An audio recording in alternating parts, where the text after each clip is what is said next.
Hello friends, എല്ലാവർക്കും നമസ്കാരം. നിങ്ങളേവരും കാത്തിരിക്കുന്ന സേതുവിന്റെയും പല്ലവിയുടെയും ഇന്നത്തെ വിശേഷത്തിലേക്ക് എല്ലാ കൂട്ടുകാർക്കും സ്വാഗതം. എല്ലാവർക്കും നല്ലൊരു ദിവസം ആശംസിച്ചുകൊണ്ട് തന്നെ നമുക്ക് ഇന്നത്തെ വിശേഷത്തിലേക്ക് കിടക്കാം കേട്ടോ. അപ്പൊ അതിന് മുമ്പായിട്ട് ആരെങ്കിലും നമ്മുടെ ചാനൽ ആദ്യമായിട്ട് കാണുന്നുണ്ടെങ്കിൽ ഒന്ന് സബ്സ്ക്രൈബ് ചെയ്ത് വെക്കണം. അതിനോടൊപ്പം തന്നെ നമുക്കൊരു ടാർജറ്റ് ഉണ്ട്, 1K ലൈക്കാണ്. അപ്പൊ എല്ലാവരും മാക്സിമം ലൈക്ക് അടിച്ചിട്ട് വീഡിയോ കാണാൻ വേണ്ടി ശ്രദ്ധിക്കുക കേട്ടോ. അപ്പൊ നമുക്ക് ഇന്നത്തെ വിശേഷത്തിലേക്ക് കിടന്നാലോ. തുടങ്ങുമ്പോൾ തന്നെ കാണിക്കുന്ന നമ്മുടെ പ്രതാപനും അതുപോലെ സേതുവും ഋതികയും സ്വാതിയും പൂർണിമയും എല്ലാവരും ഉണ്ട്, ഹരിയും ഒക്കെ ഉണ്ട്. അപ്പൊ ആ ഒരു നെക്ലേസ് കാണുന്നില്ല, 15 പവന്റെ. അങ്ങനെ നമ്മുടെ പ്രതാപൻ അടിക്കാനായിട്ട് ചെന്നു സേതുവിന്. പൂർണിമ പറഞ്ഞു വേണ്ട, അടിക്കൊന്നും വേണ്ട എന്നിങ്ങനെ പറഞ്ഞു കഴിഞ്ഞപ്പോഴത്തേക്കും നമ്മുടെ പ്രതാപൻ പറഞ്ഞു, മോളെ ഋതിക നീ പോയി ഇവരുടെ റൂമിനകത്തുനിന്നേ ആ ഒരു ബാഗ് എടുത്തോണ്ട് വാ. ഇവരുടെ ആ ഭാണ്ഡക്കെട്ടിനകത്ത് കാണും മിക്കവാറും നെക്ലേസ്. ഇവന്മാർ പേരുത്ത കള്ളന്മാരാന്ന് പറഞ്ഞു. ഒന്നും മൈൻഡ് ചെയ്തില്ല കേട്ടോ. നമ്മുടെ സേതുവും ഹരിയും മിണ്ടാതെ നിൽക്കുക തന്നെയാണ്. ഏതായാലും ബാഗ് എടുത്തോണ്ട് വന്നു. ബാഗ് എടുത്തോണ്ട് ഋതിക വന്നപ്പോഴത്തേക്കും തന്നെ ഋതികയുടെ കോൺഫിഡൻസ് കാണുമ്പോൾ നമുക്കറിയാം ഋതിക ഇതിനകത്ത് എന്തോ കള്ളക്കളി ചെയ്തിട്ടുണ്ടെന്ന്. ഏതായാലും ഋതിക ആ ഒരു ബാഗ് കൊടുത്തു. പകുതി ബാഗ് പരിശോധിച്ചപ്പോൾ തന്നെ അതിനകത്തുനിന്ന് സാധനമൊന്നും കിട്ടിയില്ല. അപ്പൊ നമ്മുടെ ഋതികയ്ക്ക് അറിയാലോ ഋതിക ഇത് എവിടെ ഇട്ടിരിക്കുന്നതെന്ന്. ആ ഒരു ഇതിനകത്തും കാണുന്നില്ല ആ മാല. അങ്ങനെ തിരിച്ചും മറിച്ചും ഒക്കെ പരിശോധിച്ചിട്ടും എവിടെ നിന്ന് മാല അതിനകത്തുണ്ടോ? അതിനകത്ത് ഒരു മാലയില്ല, ഒരു ചീലയില്ല. അങ്ങനെ സേതു പറഞ്ഞു, എന്തിയേ നിങ്ങൾക്ക് കിട്ടിയോ? നിങ്ങളുടെ മാലയും അരിഞ്ഞാണവും നെക്ലേസും ഒക്കെ കിട്ടിയോ? ഇല്ലല്ലേ? ദേ ഞാനൊരു കാര്യം പറഞ്ഞേക്കാം, വെറുതെ എൻ്റെ വായിലിരിക്കുന്നത് നിങ്ങൾ കേൾപ്പിക്കരുത്. നിങ്ങളെപ്പോലെ ആക്രാന്തമുള്ളവനല്ല ഞാൻ. പണത്തിനും സ്വത്തിനും ആഗ്രഹം ഉണ്ടെങ്കിൽ ഈ സേതു ഇങ്ങനെയല്ലായിരുന്നു ജീവിക്കേണ്ടത്. അതുകൊണ്ട് മര്യാദയ്ക്ക് ഈ തുണിയൊക്കെ അങ്ങോട്ട് പിറക്കി വെക്കി തിരിച്ച് ഞങ്ങളുടെ ബാഗിലേക്ക് എന്ന് പറയുമ്പോൾ ഹരി പറഞ്ഞു, ഹേയ് വേണ്ട സേതു കേട്ടാ, ഞാനത് പിറക്കി വെച്ചോളാം എന്ന് പറഞ്ഞുകൊണ്ട് നമ്മുടെ ഹരി പോയി ആ ഒരു ബാഗിനകത്തേക്ക് സാധനവും തുണികളൊക്കെ പിറക്കി തിരിച്ചെടുത്ത് വെക്കുകയാണ്. ആ ബാഗിൽ സാധനം പിറക്കി വെച്ചുകൊണ്ടിരിക്കുന്ന സമയത്താണ് പെട്ടെന്ന് ഒരു ശബ്ദം കേട്ടത്. ബാഗിനകത്തുനിന്ന് ഒരു നെക്ലേസ് വന്ന് താഴെ വീഴുന്നു. അതിശയിച്ചു പോയില്ലേ പ്രതാപൻ. കണ്ടില്ലേ ചേച്ചി, ഞാൻ അപ്പോഴേ പറഞ്ഞില്ലേ മോഷ്ടിച്ചത് ഇവന്മാര് തന്നെയാണ്. ഇപ്പൊ എങ്ങനെയുണ്ട്? അപ്പോഴത്തേക്ക് സ്വാതി പറഞ്ഞു, നോക്കിക്കൊണ്ട് നിൽക്കാതെ പോലീസിനെ വിളിക്കാം അങ്കിളെ, ഇവനൊക്കെ ജയിലിൽ പോയി കിടക്കട്ടെ. അപ്പോഴത്തേക്ക് നമ്മുടെ സേതു പറഞ്ഞു, പോലീസുകാർ വരട്ടെ, ആരെയാ ജയിലിലേക്ക് പറഞ്ഞു വിടുന്നതെന്നേ നമുക്കറിയാം. സാറ് വിളിക്ക്, അല്ലെങ്കിൽ വേണ്ട, ദേ ഈ ഒരു ക്ലിപ്പും കൂടി ഒന്ന് കണ്ടിട്ട് വിളിക്കുക. എല്ലാവരും വാ, ഏട്ടനൊരു സിനിമാ പ്രദർശനം തുടങ്ങാൻ പോവാണേ. അപ്പൊ നമുക്ക് തുടങ്ങിയാലോ മക്കളെ, എല്ലാവരും ശ്രദ്ധിച്ചു കാണണേ എന്ന് പറഞ്ഞ് ആ ഒരു ക്ലിപ്പ് കാണിച്ചു കൊടുക്കാണ് കേട്ടോ. വേറെ ഒന്നുമല്ല, ആ ക്ലിപ്പില് നമ്മുടെ ഋതിക കൊണ്ടുപോയി ബാഗിനകത്ത് ആ ഒരു മാല വെക്കുകയാണ്, നെക്ലേസ് വെക്കുകയാണ്. അതാണ് ആ ക്ലിപ്പിലുള്ളത്. ഇത് കണ്ടിട്ട് ഞെട്ടി അടിച്ച് നിൽക്കുവാണ് അവിടെ നിന്ന് എല്ലാവരും. പൂർണിമയ്ക്ക് കാലി വന്നു കേട്ടോ. കാരണം സ്വന്തം മകളാണല്ലോ വലിയൊരു കള്ളത്തരം ചെയ്തത്. അപ്പൊ സേതുവിനെ കൊടുക്കാൻ വേണ്ടി തന്നെയാ ചെയ്തത് എന്ന് മനസ്സിലാവുകയാണ് കേട്ടോ. അപ്പൊ നമ്മൾ ഇത് റിവൈൻഡ് ചെയ്ത് കാണിക്കുന്നുണ്ട്. ഇവര് വെള്ളം അടിച്ചുകൊണ്ടിരുന്ന സമയത്താണ് ഋതിക വരികയും ഋതിക ആ മാല ആ ഒരു നെക്ലേസ് ഇവരുടെ ബാഗിനകത്ത് ഒളിപ്പിക്കുകയും ചെയ്തത്. അപ്പൊ ഇവര് വെള്ളം അടിക്കാൻ തുടങ്ങിയ ആ ഒരു സമയമായിരുന്നു. അതുകൊണ്ട് ഇവര് കാണുകയും ചെയ്തു. അപ്പൊ നമ്മുടെ സേതു ഫോൺ എടുത്ത് അതിങ്ങനെ ഷൂട്ട് ചെയ്യുകയും ചെയ്തു കേട്ടോ.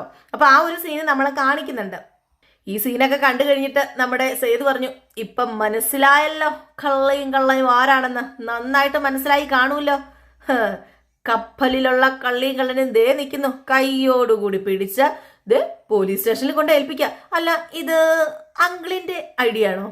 എന്തായാലും ഈ ഐഡിയയെ അങ്ങ് ഫലിച്ചില്ല, ഫ്ലോപ്പായി പോയി. ഒരാളെ പെടുത്താൻ നോക്കുമ്പം കുറച്ചുകൂടെ നല്ല ഐഡിയ മരുമകൾക്ക് പറഞ്ഞു കൊടുത്തുകൂടായിരുന്നോ? ചുമ്മാതല്ല, സാർ ഇപ്പോഴും പാർട്ടിയുടെ ഏറ്റവും താഴത്തെ തട്ടിൽ നിൽക്കുന്നത്. സാറ് വിഷമിക്കണ്ടാട്ടോ, സാറിന് കുറച്ച് പുതിയ ഐഡിയാസ് ഞാൻ പറഞ്ഞു തരാം. ഈ സേതുവിന് അറിയുന്ന ഐഡിയാസ് കുറെ ഉണ്ട്. സാറിന് മാത്രമല്ല കേട്ടോ, ദേ ഈ നിൽക്കുന്ന എന്റെ പെങ്ങക്ക് ഞാൻ പറഞ്ഞു തരാം. എന്തായാലും ക്ലൈമാക്സ് ചീറ്റി പോയെങ്കിലും രണ്ടുപേരുടെ അഭിനയം ഉണ്ടല്ലോ, എന്തായാലും കലക്കി. ഏതായാലും ഒരു കാര്യം ചെയ്യ, സിനിമയിലോ സീരിയലിലോ മറ്റും ചിലപ്പോൾ അഭിനയിക്കാനേ ചാൻസ് കിട്ടിയേക്കും. പിന്നെ ഈ മാല ഭദ്രമായിട്ട് സൂക്ഷിച്ചു വെച്ചേക്കണേന്ന് പറഞ്ഞു. ഏതായാലും ഈ സമയം തന്നെ തന്നെ നമ്മുടെ ഋതികയ്ക്ക് ഒരു ഒറ്റ അടിയാണ് പൂർണിമ കൊടുത്തത്. എന്നിട്ട് പറഞ്ഞു, മാപ്പ് പറയടി, മാപ്പ് പറ, സേതുവിനോടും ഹരിയോടും മാപ്പ് പറയാൻ പറഞ്ഞു. അപ്പൊ സേതു പറഞ്ഞു, അയ്യോ വേണ്ടായേ, ആരുടെ ഒരു മാപ്പും കോപ്പും ഒന്നും ഞങ്ങൾക്ക് വേണ്ട. അതെ, ഈ സൈഡിൽ നിന്ന് നിങ്ങളങ്ങ് മാറിക്കേ, ഞങ്ങളങ്ങ് പോട്ടെ എന്ന് പറഞ്ഞ് നമ്മുടെ ഹരിയും സേതുവും മറ്റേ ഹീറോകൾ പോകുന്ന പോലെ, സിനിമയിലെ ഹീറോ പോലെ അതുപോലെ ഒരു പോക്കങ്ങ് സ്ലോ മോഷനിൽ പോയിട്ടോ. ഏതായാലും ഋതികയുടെ കരണം പുകഞ്ഞു. നമ്മുടെ പൂർണിമ ഋതികയുടെ കാരണത്ത് നോക്കി പറഞ്ഞ പൊട്ടിച്ചല്ലോ. ഇതൊക്കെ കഴിഞ്ഞിട്ട് നമ്മുടെ ഋതികയ്ക്ക് ഭയങ്കര ടെൻഷനും എന്തോ ഒരു ചമ്മലും ഒക്കെ. അങ്ങനെ ഋതുവിന്റെ അടുത്തേക്ക് നമ്മുടെ അച്ചു എന്നിട്ട് പറഞ്ഞു, അതെ ഋതു, നീ ചെയ്തത് കുറച്ച് കൂടിപ്പോയിട്ടോ. അദ്ദേഹം നമ്മുടെ വല്യേട്ടനാണെന്നുള്ള കാര്യമെങ്കിലും നീ ഓർക്കണമായിരുന്നു. ഇത് കുറച്ച് കൂടിപ്പോയില്ലേ. ഞാൻ നിന്നോട് പലവട്ടം പറഞ്ഞിട്ടുള്ളതാ അയാളെ എനിക്ക് വല്യേട്ടനായിട്ട് കാണാൻ പറ്റില്ലെന്ന്. പിന്നെ എന്തിനാ നീ ഏത് നേരവും ഇങ്ങനെ പുറകെ നടക്കുന്നത്? അയാളെ എനിക്ക് ശത്രുവിന്റെ നാശം കാണാൻ ഇതല്ല, ഇതിനപ്പുറം ഞാൻ ചെയ്യും എന്ന് പറഞ്ഞു. അപ്പോഴത്തേക്ക് നമ്മുടെ സ്വാതി പറഞ്ഞു, എനിക്കും അയാളോട് ദേഷ്യമൊക്കെയാണ്, പക്ഷേ എന്ന് കരുതി ഇനി ഇതുപോലെയുള്ള പരിപാടിയൊന്നും വേണ്ട ചേച്ചി. നീ ഒന്നും മിണ്ടാതിരിക്കടി, നീ എന്നോടൊന്നും പറയരുതാ. അങ്ങനെ തോറ്റു പിന്മാറാനേ എനിക്ക് സൗകര്യമില്ല. എന്റെ അച്ഛന്റെ 16 കഴിയുന്നതിന് മുമ്പ് തന്നെ ഞാൻ അയാളെയും അയാളുടെ കൂടെ ഉള്ളവനെ ഈ വീട്ടിൽ നിന്ന് ഇറക്കി വിട്ടിരിക്കും. അതെ, ഈ ഋതുവാ പറയുന്ന ഋതു. അതിന് ഞാൻ ഏതറ്റം വരെയെങ്കിലും പോകാൻ തയ്യാറായിട്ട് തന്നെയാ ഇവിടെ നിൽക്കുന്നതെന്ന് പറഞ്ഞു. ഇത് കേട്ടുകൊണ്ട് പൂർണിമ വന്നു. പൂർണിമ പറഞ്ഞു, അങ്ങനെ നീ പോയാലേ പൊന്നുമടത്തുനിന്ന് പോകാൻ പോകുന്നതേ സേതു ആയിരിക്കില്ല മോളെ ഋതികേ, നീ ആയിരിക്കും. ഈ അമ്മേനെ കൊണ്ട് കൂടുതലൊന്നും പറയിപ്പിക്കരുതേ. എനിക്ക് എന്റെ മാധവേട്ടന്റെ ബലിതർപ്പണം നടത്തണം. അതും മകനായ സേതു തന്നെ നടത്തണം. അതിനേതറ്റം വരെ പോകാൻ ഈ പൂർണിമയും തയ്യാറാ. അതിനിടയിൽ ഇതുപോലെ എന്തെങ്കിലും ഉണ്ടായാല് ഞാൻ ഇങ്ങനെ ആയിരിക്കുമല്ല ഇനി പ്രതികരിക്കുന്നത്, അത് നീ മനസ്സിലാക്കിക്കോ എന്ന് പറഞ്ഞു. ഇത് കേട്ടപ്പോഴത്തേക്കും നമ്മുടെ ഋതികയും ഒന്ന് ഞെട്ടിപ്പോയിട്ടാ. ഏതായാലും ഇതിന് ശേഷം നമ്മുടെ പൂർണിമ അങ്ങ് പോയി. ഋതിക ഇങ്ങനെ മനസ്സിൽ വാശിയൊക്കെ കയറ്റി നിൽക്കുക. അപ്പോഴത്തേക്കും നമ്മുടെ അച്ചു വന്ന് പറഞ്ഞു, എന്തിനാടി നീ ഇങ്ങനെ ദേഷ്യവും വൈരാഗ്യവും ഒക്കെ ഇങ്ങനെ മനസ്സിൽ കൊണ്ട് നടക്കുന്നത്? അച്ഛൻ്റെ ആ ഒരു ആത്മാവിന് ശാന്തി കിട്ടണമെങ്കിൽ നമ്മൾ ഇങ്ങനെയൊക്കെ ചെയ്തു കഴിഞ്ഞാൽ ശരിയാവോ? അതുകൊണ്ടാണ് ഞാൻ പറയുന്നത്, ദയവ് ചെയ്ത് വാശി വൈരാഗ്യമൊക്കെ നീ മാറ്റി വെക്കുക എന്ന് പറഞ്ഞു. അപ്പൊ സ്വാതിയും പറഞ്ഞു, വേണ്ട ചേച്ചി, തൽക്കാലം അയാളെ വെറുതെ വിട്ടേരെ. ഇപ്പം നമുക്ക് ഒന്നും ചെയ്യണ്ട. അച്ഛന്റെ 16 കഴിയുമ്പോൾ നമുക്ക് അയാൾക്കിട്ട് മുട്ടനൊരു പണി കൊടുക്കാം. അയാൾ ഒരിക്കലും പ്രതീക്ഷിക്കാത്തൊരു പണി. അത് 16 കഴിഞ്ഞു പോരെ ചേച്ചി, അത് മതി എന്നിങ്ങനെ പറഞ്ഞു കേട്ടോ. ഏതായാലും ആ ഒരു സീനൊക്കെ കഴിഞ്ഞു. പിന്നെ കാണിക്കുന്ന സീൻ എന്ന് പറഞ്ഞാൽ നമ്മുടെ പ്രതാപനെയാണ്. പ്രതാപൻ ഇങ്ങനെ ഐസ് ക്യൂബൊക്കെ ഇട്ട് ഇങ്ങനെ അടിച്ചുകൊണ്ടിരിക്കുകയാണ് കേട്ടോ. വലിയൊരു നാറ്റക്കേസായി പോയല്ലോ. എല്ലാവരുടെയും മുമ്പിൽ അങ്ങ് ചമ്മി നാറി ഇഞ്ചി കടിച്ച കുരങ്ങനെ പോലെ ആയി. അപ്പൊ ആ ഒരു ക്ഷീണം തീർക്കാൻ വേണ്ടിയാണ് ഇങ്ങനെ മദ്യപിച്ചോണ്ടിരിക്കുന്നത്. അങ്ങനെ മദ്യപിച്ചോണ്ട് പറയുകയാണ്, സേതു, പൂർണിമയുടെ മുമ്പിൽ എന്നെ നാടൻ കെടുത്തിയതിന് നിനക്കിട്ടൊരു പണി ഞാൻ തരുന്നുണ്ടടാ. നീ പ്രതീക്ഷിക്കാത്ത ഒരു 1.5 പണി. നിന്റെ തന്തട 16 കഴിഞ്ഞോട്ടെ, എന്നിട്ട് വേണം ഈ പ്രതാപൻ ആരാണെന്ന് സേതു നീ മനസ്സിലാവുമെന്ന് പറഞ്ഞു. അപ്പോഴത്തേക്കും പ്രതാപന്റെ ഭാര്യ വന്നിട്ട് പറഞ്ഞു, നിങ്ങൾക്ക് എന്താ പ്രതാപേട്ട, നിങ്ങൾക്ക് വട്ടായോ? വട്ടായി. ആ സേതു എന്ന് പറഞ്ഞ തലതിരിഞ്ഞവൻ ഇന്ന് എന്നെ വട്ടാക്കി. സാരമില്ല, എല്ലാം ഞാൻ സഹിക്കും. അവന് ഞാൻ മുതലും പലിശയും ചേർത്ത് തിരിച്ചു കൊടുക്കാൻ വേണ്ടി തന്നെ ഇരിക്കുന്നത്. അവൻ ഈ പ്രതാപൻ ആരാണെന്ന് അറിയില്ല എന്ന് പറഞ്ഞു. എന്നിട്ട് വീണ്ടും കുടിക്കാൻ തുടങ്ങിയപ്പോഴത്തേക്കും നമ്മുടെ പ്രതാപന്റെ ഭാര്യ പറഞ്ഞു, വേണ്ട, കുടിക്കണ്ട, നിർത്ത്. എനിക്കുണ്ടായ നാണക്കേടെ കള്ളു കുടിച്ച് എനിക്ക് തീർക്കണം. ഇങ്ങനെ കുടിച്ചാലേ നാണക്കേടായിരിക്കില്ല, നിങ്ങളായിരിക്കും തീരുന്നത്. അങ്ങനെ ഈ പ്രതാപൻ അങ്ങ് തീരില്ലടി. ഈ പ്രതാപൻ എന്തൊക്കെ ചെയ്തു തീർക്കാനുണ്ടെന്നോ? ചില ലക്ഷ്യങ്ങളൊക്കെ ഉണ്ട്. അത് നിറവേറ്റുന്നത് വരെ ഈ പ്രതാപൻ ഇങ്ങനെ കത്തിച്ചൊലിച്ചു നിൽക്കും മിക്കവാറും. വെറുതെ ഡയലോഗ് മാത്രം പറഞ്ഞത് കൊണ്ട് ഒരു കാര്യമില്ല പ്രതാപേട്ട. ലക്ഷ്യങ്ങളിലേക്ക് എത്താനുള്ള വഴി കണ്ടുപിടിക്കാൻ നോക്കുക. അല്ലാതെ വായിക്ക് തോന്നുന്നതൊക്കെ ഇങ്ങനെ വിളിച്ചു പറഞ്ഞിട്ട് ഒരു കാര്യമില്ല എന്ന് പറഞ്ഞു. സത്യമല്ലേ? നമ്മുടെ പ്രതാപന്റെ കെട്ടിയോട് പറഞ്ഞത് സത്യമാണ്. ഏതായാലും പ്രതാപൻ പറഞ്ഞു, അതൊക്കെ ഞാൻ കണ്ടുപിടിച്ച് കഴിഞ്ഞടി. എന്താ വഴിയെന്ന് എനിക്കറിയാം. എല്ലാം ഞാൻ മനസ്സിൽ കണ്ടതുപോലെ നടന്നാൽ പൂർണിമ ടെക്സ്റ്റൈൽസിന്റെ MD കസേരയിൽ നിന്റെ ഈ പ്രതാപേട്ടനിരുന്ന് കറങ്ങുന്ന കാഴ്ച നിന്റെ ഈ 2 കണ്ണുകൊണ്ടും നീ കാണും. കാണാനാ ഞാനും ഇരിക്കുന്നത്. കാണൂന്ന് പറഞ്ഞില്ലേ, നീ കാണൂടി. അതിനു മുമ്പ് ചില കാര്യങ്ങൾ ചെയ്തു തീർക്കാനുണ്ട്. എനിക്ക് ഭീഷണിയാണെന്ന് തോന്നുന്ന ചിലരെയൊക്കെ എനിക്ക് അങ്ങ് വെട്ടിമാറ്റുകയല്ല, അടർത്തി പുഴുത് വലിച്ചെറിയണം എന്നിങ്ങനെ പറഞ്ഞു. ഏതായാലും ഈ ഒരു സീനൊക്കെ കഴിഞ്ഞ് പിന്നെ കാണിക്കുന്ന സീന് നമ്മുടെ ഹരീനെയാണ്. അപ്പൊ ഹരി ഇങ്ങനെ ബാഗില് ഇങ്ങനെ എന്താ പറയുക, ആ ഒരു ഡ്രസ്സൊക്കെ മടക്കി വെച്ചോണ്ടിരിക്കുക. അപ്പൊ സേതു വന്നിട്ട്, ഇതെന്താ നീ എവിടെ പോവുക? നീ എന്താ ഇങ്ങനെ ബാഗിനകത്ത് സാധനമൊക്കെ എടുത്ത് വെക്കുന്നത്? പിന്നെ സേതുവേട്ടന്റെ പെങ്ങന്മാരുടെ സ്വഭാവം അനുസരിച്ച് ഞാൻ മിക്കവാറും ജയിലിലേക്കായിരിക്കും പോകുന്നത്. അതുകൊണ്ട് അവിടെ പോയി കൊതുകൊടിയൊന്നും കൊള്ളാൻ എനിക്ക് പറ്റില്ല. അതെ, നീ ജയിലിൽ പോയാലേ ആ തൊട്ടടുത്ത സെല്ലിൽ ഞാനും ഉണ്ടാവും. നിന്നെ ആരെങ്കിലും ഉപദ്രവിച്ചാൽ ഞാൻ കൈ കൊണ്ട് കൈ കെട്ടി നോക്കി നിൽക്കും. അതിപ്പോ പെങ്ങന്മാരാണെങ്കിലും അച്ഛനാണെങ്കിലും അമ്മയാണെങ്കിലും ശരി. അതെ, നിങ്ങൾ ഏട്ടന്മാരും പെങ്ങന്മാരും തമ്മിൽ വഴക്കൊക്കെ ഉണ്ടാക്കും. പ്രത്യേകിച്ച് എൻ്റെ പേരിൽ വേണ്ട. അതുകൊണ്ട് ഞാൻ പോവുക. അതാ എൻ്റെയും ഈ വീടിൻ്റെയും സമാധാനത്തിന് നല്ലത്. നീ ഇപ്പം ഇവിടെ നിന്ന് എങ്ങോട്ടും പോകുന്നില്ല. നമ്മൾ ഇവിടുന്ന് പോകും. മാധവ് മേനോന്റെ 16 കഴിഞ്ഞ്. അതുവരെ ഒന്ന് കണ്ടില്ല കേട്ടില്ല എന്ന് കരുതി നീ ഇവിടെ നിന്നാ മതി. സേതുവേട്ടാ, എനിക്ക് വയ്യ സേതുവേട്ടാ. എടാ, ഞാൻ പറഞ്ഞല്ലോ എനിക്ക് വേറെ ആരും ഇല്ലാഞ്ഞിട്ടല്ലേ. എങ്കിൽ പിന്നെ ശരി സേതുവേട്ടാ. ആ എങ്കിൽ പിന്നെ ബാ നമുക്ക് കിടന്നുറങ്ങാം എന്ന് പറഞ്ഞ് അവർ കട്ടിലേക്ക് കയറി കിടക്കാണ് കേട്ടോ. അപ്പോഴത്തേക്ക് നമ്മുടെ സേതു പറഞ്ഞു, അതെ ആ ഫോട്ടോ ഉണ്ടല്ലോ അത് തോർത്തിട്ട് മറയ്ക്കാൻ മറക്കരുതേ, അതൊന്ന് തോർത്തിട്ട് മറച്ചേരേന്ന് പറഞ്ഞു. അങ്ങനെ പതിയെ നമ്മുടെ ഹരി പോയി അത് തോർത്തിട്ട് മറച്ചു കിട്ടോ. ഈ സമയത്താണ് പല്ലവിയുടെ അനിയത്തി ഒന്ന് വേഗം കൊണ്ടുവമ്മേ നല്ല വിശപ്പെന്ന് പറഞ്ഞ് കിടന്ന് അലറുക. അപ്പോഴത്തേക്കും അമ്മ പറഞ്ഞു, നീ എന്തിനാടി കിടന്ന് അലറുന്നത്, രാത്രി പെമ്പിള്ളാരെ നല്ലപോലെ ഭക്ഷണം കഴിക്കണം, അല്ലാതെ 2 വറ്റ് കഴിച്ചിട്ട് പോയ കാലത്തെ വിശക്കും. അവള് രാവിലെ എനിക്ക് പണിയുണ്ടാക്കാൻ വേണ്ടി നിൽക്കുക. അപ്പോഴത്തേക്കും ഒരു ദോശ ഇട്ട് കൊടുത്തപ്പോഴത്തേക്കും ദേ 2 കൂടെ താ അമ്മേ, ദേ തടി കൂടുമെന്നും പറഞ്ഞുകൊണ്ടേ നീ രാത്രി ഒന്നും കഴിക്കില്ല, പകലാണെങ്കിൽ ആനക്കെടുപ്പത് കഴിക്കുകയും ചെയ്യുമെന്ന് പറഞ്ഞു. ഏതായാലും ദോശയും ചമ്മന്തിയൊക്കെ ഇങ്ങനെ വിളമ്പി കൊടുത്തു. അടുത്ത് നമ്മുടെ മാഷ് നിപ്പുണ്ടായിരുന്നു. അപ്പോഴത്തേക്ക് നമ്മുടെ പല്ലവി ഓടി വന്നിട്ട്, അതെ അതെ അതെ അച്ഛാ കഴിക്കാൻ വരട്ടെ, ആദ്യം ഗുളിക കഴിക്കണ്ടേ, അത് കഴിഞ്ഞിട്ട് വേണ്ടേ എന്തെങ്കിലും കഴിക്കാന്, ദേ ഇന്നാ ഗുളിക കഴിക്കാൻ പറഞ്ഞ് കൊടുത്തു. അപ്പോഴത്തേക്കും പല്ലവിയുടെ അമ്മ പറഞ്ഞു, ഓ മനുഷ്യൻ പേടിച്ചു പോയി, നീ എന്തിനാടി ഇങ്ങനെ പേടിപ്പിക്കാനായിട്ട് അലർന്നത്, പിന്നെ അച്ഛന് ഗുളിക കഴിക്കാതെ അല്ലേ അന്ന് വെച്ചാൽ ഭക്ഷണം കഴിക്കുന്നത്, ദേ ആദ്യം ഗുളിക കഴിക്കാൻ പറഞ്ഞു. അപ്പോഴത്തേക്കും പല്ലവിയുടെ അമ്മ പറഞ്ഞു, അത് പിന്നെ മോളെ എനിക്ക് നിന്നോടൊരു കാര്യം പറയാനുണ്ടായിരുന്നു, നിനക്ക് ആ കോയമ്പത്തൂര് കോളേജില് ജോലിക്ക് ശ്രമിച്ചൂടെ, അതല്ലേ നല്ലത്. പിന്നെ ഇതെന്തു പറ്റി, ഞാൻ ഇപ്പൊ ഈ നാട്ടിൽ നിന്ന് പോണോ, എന്റെ നാട്ടിൽ നമ്മുടെ നാട്ടിൽ തന്നെ ജോലി ചെയ്താൽ മതി എന്നല്ലേ അമ്മ നേരത്തെ പറഞ്ഞത്, അത് പിന്നെ മനസ്സുണ്ടായിട്ടല്ല മോളെ, നീ ഇവിടെ നിന്നാല് ആ ഇന്ദ്രൻ നിന്നെ ശല്യപ്പെടുത്താനായിട്ട് പിന്നാലെ വരില്ലേ, ഇവിടുന്ന് മാറി നിന്നാല് പിന്നെ അവനെ പേടിക്കേണ്ട കാര്യമില്ലല്ലോ.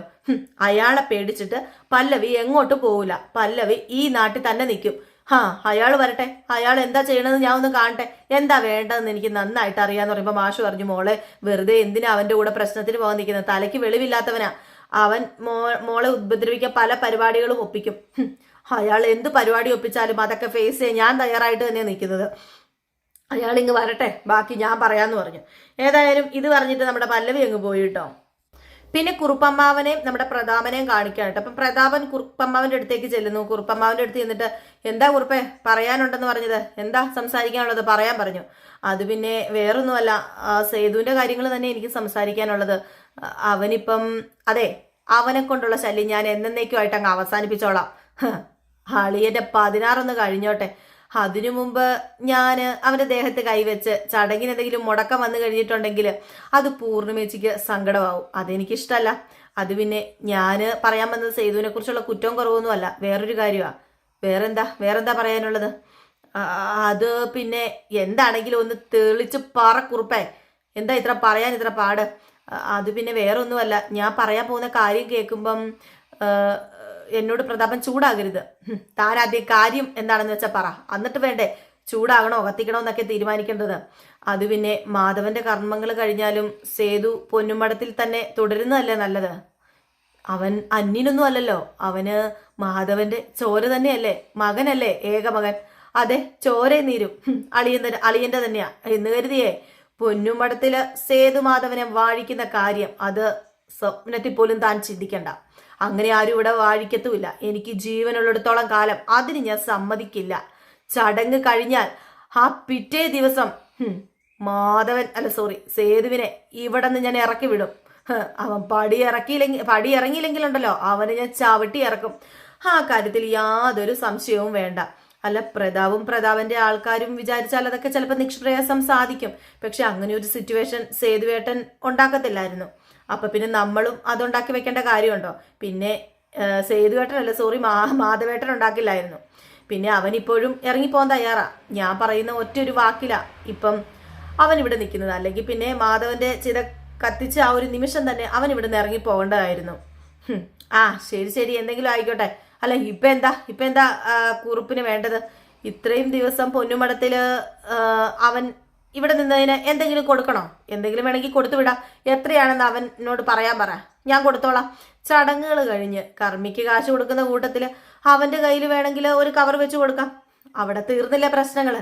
അല്ല ഈ പന്തല് പണിയൊക്കെ കളഞ്ഞിട്ട് ബലിയിടാൻ വന്നതല്ലേ, വെറും കൈയോടെ അയക്കുന്നതേ ശരിയല്ല. അങ്ങനെ ഒരു മെനക്കേട് കൂലി വാങ്ങാൻ അവൻ നിൽക്കുന്നു തോന്നുന്നുണ്ടോ പ്രതാപ? അവനെ അന്തസ്സുള്ളവനാ. അല്ല ഒരുപക്ഷെ മാധവനേക്കാൾ ഒരു പടി കൂടുതൽ അന്തസ്.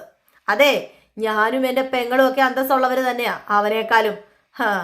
എങ്കിൽ പിന്നെ അങ്ങനെയാണെങ്കിൽ മാധവനോട് കുറച്ചെങ്കിലും നിങ്ങൾക്ക് സ്നേഹവും ബഹുമാനവും ഉണ്ടെങ്കിൽ സാമ്പത്തികമായിട്ട് എന്തെങ്കിലും സഹായിക്കാൻ കഴിയുമെങ്കിൽ അതിന് നിങ്ങളെ മനസ്സ് കാണിക്കണം. അവനോടുള്ള ശത്രുതയൊക്കെ മാറ്റിവെച്ചിട്ട് അവനെയും പൊന്നുമടത്തിലെ അംഗമായിട്ട് തന്നെ കാണുകയും വേണം. അതാ ആദ്യം ചെയ്യേണ്ടത്. ഓഹോ, അപ്പൊ കാണണമെന്ന് പറഞ്ഞത് സേതുവിന് വേണ്ടി ദേ ഇതുപോലെ എന്റെ മുമ്പിൽ വന്ന് സംസാരിക്കാനാണല്ലേ? ഏയ്, ഞാൻ അങ്ങനെ വന്നതല്ല. സേതു എന്നും പൊന്നുമടത്തിൽ ഉണ്ടാകണം എന്നുള്ള ഒരു ആഗ്രഹം, അത് മാത്രമേ എനിക്കുള്ളൂ. പിന്നെ ഈ കാര്യം പ്രതാപൻ പൂർണിമയോട് പറയുന്നതാണ് നല്ലതെന്ന് എനിക്ക് തോന്നി, അതുകൊണ്ടാണ് ഞാൻ വന്ന് പറഞ്ഞത്. എന്നാലും ഇത് വല്ലാത്തൊരു തോന്നലായി പോയല്ലോ കുറുപ്പേ. അളിയൻ ജീവനോടെ ഉണ്ടായിരുന്നെങ്കിലേ തന്റെ കാരണം തല്ലി പൊട്ടിച്ചേനെന്ന് പറഞ്ഞു. അപ്പോഴത്തേക്ക് നമ്മുടെ കുറുപ്പിന് ദേഷ്യം വന്നു കേട്ടോ. കാരണം കുറുപ്പിനറിയാം മാധവൻ ഒരിക്കലും സേതുവിനെ അടിക്കുവോ സേതുവിനെ ഇഷ്ടപ്പെടാതിരിക്കുവോ ഒന്നും ചെയ്യുകയില്ലെന്ന്. സേതുവിനെ ഇഷ്ടം തന്നെയാണ് നമ്മുടെ മാധവന്. അങ്ങനെ പ്രതാപൻ പറഞ്ഞു, പിന്നെ അവനെ സ്ഥിരമായിട്ട് ഞാനിവിടെ നിർത്താം. എടോ, ഇങ്ങനെ ഒരു കാര്യം എന്റെ അളിയന്റെ ആത്മാവിന് പോലും ഇഷ്ടപ്പെടില്ല. ജീവിച്ചിരിക്കുമ്പോഴേ അത്രയ്ക്ക് സങ്കടങ്ങളാ സേതു എന്ന് പറയുന്ന മകൻ അച്ഛന് സമ്മാനിച്ചത്. അതറിയാലോ. അത് തനിക്ക് അറിയാവുന്ന കാര്യമായിട്ടും ഇതുപോലെ വന്ന് നിന്ന് എന്നോട് സംസാരിക്കാൻ നാണമില്ലേ തനിക്ക്? എന്നിട്ടും അവന് വേണ്ടി വക്കാലത്തുമായിട്ട് വരാൻ തനിക്ക് എങ്ങനെ മനസ്സ് തോന്നിയിടോ എന്ന് ചോദിച്ചു. ഏതായാലും ഇതൊക്കെ കേട്ട് കഴിഞ്ഞപ്പോഴത്തേക്കും നമ്മുടെ കുറുപ്പിന് മനസ്സിലായി കേട്ടോ. വേറൊന്നുമല്ല, ഇനി ഇങ്ങനെ പോയി കഴിഞ്ഞിട്ടുണ്ടെങ്കിൽ കാര്യങ്ങൾ ശരിയാവില്ല. പ്രതാപന്റെ ലക്ഷ്യം എന്താണ് എന്ന് നന്നായിട്ട് കുറുപ്പിനറിയാം. വേറെ ആർക്കും അറിയില്ലെങ്കിലും കുറുപ്പിനറിയാം. പിന്നെ കാണിക്കുന്ന സീൻ എന്ന് പറഞ്ഞാൽ നമ്മുടെ ഈ ഇന്ദ്രന്റെ വീട്ടിലേക്ക് ഒരു പെണ്ണ് കയറി വരികയാണ് കേട്ടോ. അപ്പം പുതിയൊരു അതിഥി തന്നെയാണ്, പുതിയൊരു കഥാപാത്രം തന്നെയാണ്. അങ്ങനെ ഇന്ദ്രന്റെ വീട്ടിലേക്ക് ആ പെണ്ണ് കയറി വരുന്നു. ആ പെണ്ണ് കയറി വരുന്നതും ഇന്ദ്രന്റെ അമ്മ ഇങ്ങനെ അതിശയിച്ച് നോക്കിക്കൊണ്ട് നിൽക്കുന്നുണ്ട് കേട്ടോ. അങ്ങനെ പെട്ടെന്ന് എന്താ പരിചയമുള്ള ഒരു പെണ്ണ് തന്നെയാണ്. അപ്പൊ ചോദിച്ചു, അല്ല ഇതാര്, മനീഷയോ എന്ന് ചോദിച്ചു. ആഹാ, അപ്പം ആന്റിന്റെ പേര് മറന്നിട്ടില്ല അല്ലേ? പേരും നാളും ഫോൺ നമ്പറും ഒന്നും ഈ ആന്റി പറഞ്ഞിട്ടില്ല. സുഖം അണ്ണ മോളെ നിനക്ക്? സുഖമാ, കുഴപ്പമില്ല, അങ്ങനെയൊക്കെ അങ്ങ് പോകുന്നു. ഏതായാലും ഈ വീട്ടിന്റെ മരുമകളാകേണ്ട കുട്ടിയായിരുന്നു നീ. എന്ത് ചെയ്യാനാ? എന്റെ ഇന്ദ്രന് ഭാഗ്യമില്ലാതെ പോയി എന്നിങ്ങനെ പറഞ്ഞു. അങ്ങനെ പറഞ്ഞിട്ട് പറഞ്ഞു, മോളിരിക്കെ, ഞാൻ കുടിക്കാൻ എന്തെങ്കിലും എടുത്തോണ്ട് വരാം. ഹേയ്, ഒന്നും വേണ്ട, എനിക്കിപ്പോ ഒന്നും വേണ്ട. എനിക്കിപ്പോ ഇന്ദ്രനെ കാണണം. എനിക്ക് അവനോട് കുറച്ച് കാര്യങ്ങൾ സംസാരിക്കാനുണ്ടെന്ന് പറഞ്ഞു. അവന് ഇപ്പൊ സംസാരിക്കാൻ പറ്റിയ മാനസികാവസ്ഥയിലല്ല മോളെ. അവന്റെ ജീവിതം ഭയങ്കര സങ്കടമാ. ദാമ്പത്തികം തകർന്നില്ലേ, ഇപ്പൊ മാനസികമായിട്ടും ശാരീരികമായിട്ടും ഒക്കെ തകർന്ന് ഇരിക്കുക. അതെ, ആ അവസ്ഥയ്ക്ക് ഒരു മാറ്റം ഉണ്ടാക്കാൻ ഞാൻ വിചാരിച്ചാൽ കഴിയും. ഇന്ദ്രനെ വിവാഹം കഴിക്കാൻ ഞാൻ തയ്യാറാന്ന് പറഞ്ഞു. ഇത് കേട്ടത് ഇന്ദ്രന്റെ അമ്മ ഞെട്ടിപ്പോയി. ആ ഒരു സീൻ കാണിച്ചിട്ടാണ് കേട്ടോ ഇന്നത്തെ വിശേഷം അവസാനിക്കുന്നത്. അപ്പൊ എല്ലാവരും കാത്തിരിക്കുക അടുത്ത വിശേഷത്തിനായിട്ട്. അടുത്ത വിശേഷവുമായി വരാം. നമ്മുടെ പ്രമോ നമ്മുടെ പുതിയ ചാനലിലാണ് ഇടുന്നത്. ഉച്ചയ്ക്ക് നമ്മൾ എന്നും പ്രമോ ഇടാറുണ്ട്. സേതുവിന്റെയും പല്ലവിയുടെയും നാളത്തെ പ്രമോ നമ്മുടെ പുതിയ ചാനലിൽ എന്നും ഇടും കേട്ടോ. അപ്പൊ എന്നും വൈകിട്ട് ഇടുന്നുണ്ട്. അപ്പൊ നിങ്ങളൊന്ന് പോയി നോക്കിയാൽ മതി. ചിന്നു സീരിയൽസ് എന്നാണ് നമ്മുടെ പുതിയ ചാനലിന്റെ പേര്, ചിന്നു സീരിയൽസ്. അപ്പം നമ്മുടെ ഇതിന്റെ കമ്മ്യൂണിറ്റി കിടപ്പുണ്ട്, അതിന്റെ ലിങ്ക്. അപ്പം നിങ്ങളൊന്ന് പോയി നോക്കിയാൽ നിങ്ങൾക്ക് കിട്ടും. അപ്പം നമ്മുടെ പ്രമോ കേൾക്കാൻ ആഗ്രഹമുള്ളവരൊന്ന് സബ്സ്ക്രൈബ് ചെയ്ത് വെക്കുക. അപ്പം എല്ലാവർക്കും നല്ലൊരു ദിവസം ആശംസിച്ചുകൊണ്ട് നിർത്തുന്നു. Tata, bye bye.